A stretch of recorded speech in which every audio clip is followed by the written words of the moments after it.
안녕하세요. 카풀TV 성형외과 전문의 장수원입니다. 오늘은 쌍꺼풀 성형 수술에 대해서 알아보겠습니다.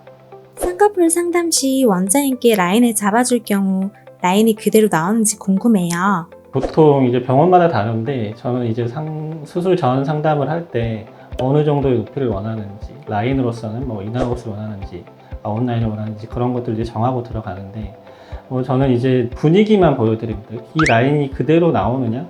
저는 항상 이렇게 말씀드리는데 풀슨, 쌍꺼풀 풀, 그리고 쌍꺼풀 테이프, 그리고 절개, 비절개가 쌍꺼풀이 디테일하게는 조금씩은 차이가 있기 때문에 제가 보여드린 정도는 느낌, 이런 정도 높이감 정도로만 보시라고 말씀드리고, 수술을 했을 때는 우리가 정한 어느 정도 높이로 할 거냐, 앞쪽 라인은 어느 정도 보이게 할 거냐는 우리가 정한 대로 제가 맞춰서 디자인해서 수술을 하겠다고 말씀드립니다. 눈 모양에 영향을 미치는 요소는 어떤 게 있을까요? 눈 모양에 영향을 미치는 요소는 되게 많죠. 이제 그런 것들을 다 감안해서 디자인을 하게 되는데, 일단 대표적으로는 피부의 두께, 그리고 안구의 사이즈 되게 중요하죠. 안구의 사이즈, 안구의 깊이, 튀어나와 있느냐, 들어가 있느냐. 그리고 또 한 가지 중요한 거는 눈 두덩이의 살입니다. 지방이 많냐, 적냐. 이런 것들이 다 쌍꺼풀 모양에 영향을 주기 때문에 우리가 이제 수술을 하는데 단순히 쌍꺼풀만 만들 거냐, 눈매 교정을 할 거냐, 지방 조절을 할 거냐, 지방 조절이라는 거는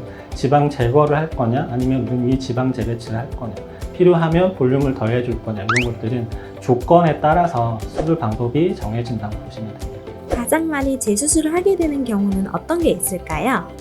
병원마다 이것도 다를 수 있는데 저희 병원에서는 가장 흔히 다시 하는 경우는 이제 생각보다 높이가 좀 낮다 하는 경우, 그리고 이제 비대칭의 경우가 가장 흔하다고 보시면 되고, 우리가 흔히 얘기하는 높은 쌍꺼풀, 소세지 쌍꺼풀의 경우에는 우리가 이제 항상 말씀드리지만 높이가 높았을 때, 절개를 했을 때, 절개 쌍꺼풀의 경우에 높이가 이제 높았을 때 되는 부분이기 때문에 그렇게는 수술을 하지 않으니까 그런 경우는 이제 만들지 않는다고 보시면 되고, 그러니까 간단하게 말씀드리면 비대칭이 있거나 원하는 높이보다 살짝 낮았을 때가 가장 흔한 이유라고 보시면 됩니다.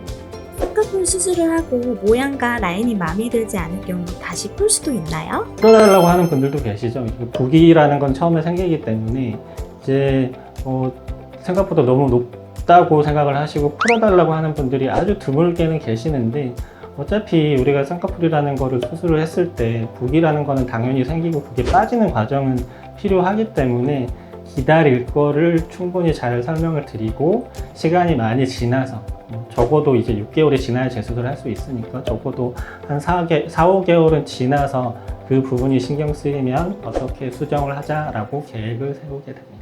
마지막으로 간혹 같은 사진을 들고 와서 쌍꺼풀 수술을 해달라는 친구들이 있는데, 수술 후 한 명은 만족스러워하고 다른 한 명은 만족스럽지 않은 결과를 얻었다면 그 이유는 뭘까요? 제가 이제 사진을 참고를 저는 적극적으로 하는 편인데, 보여주는 사진은 좀 비슷한 모양을 가지고 오시는 분들이 많은데요. 우리가 이제 그 모양을 어떤 분은 만족을 하고 어떤 분은 불만족이다. 이건 조건의 차이일 가능성이 높습니다. 우리가 이제 아까도 말씀드렸다시피 우리 조건이라는 건 피부의 두께, 안구의 사이즈, 그리고 눈의 깊이, 돌출도, 그리고 눈 두덩이의 볼륨, 그리고 뼈가 나와 있느냐, 이런 것들도 이제 되게 중요한 그 조건이기 때문에 이런 것들에 따라서 똑같이 수술을 해도 모양은 다르게 보이기 때문에 이런 조건에 따라서 만족과 불만족이 달라질 수 있는데, 이게 중요한 거는 수술 전에 이것들을 파악을 해서 말씀을 드려야 되는 거죠. 요런 조건들 때문에 모양이 요런 쪽으로 나올 수 있다. 이걸 잘 설명하면 이제 그거를 이제 잘 알고 수술을 하시면 불만족이 있다라고 표현을 하는 분들은 거의 없으신 것 같습니다. 오늘은 쌍꺼풀 성형 수술에 대해서 알아봤고요. 이상 카풀TV 성형외과 전문의 장수원이었습니다.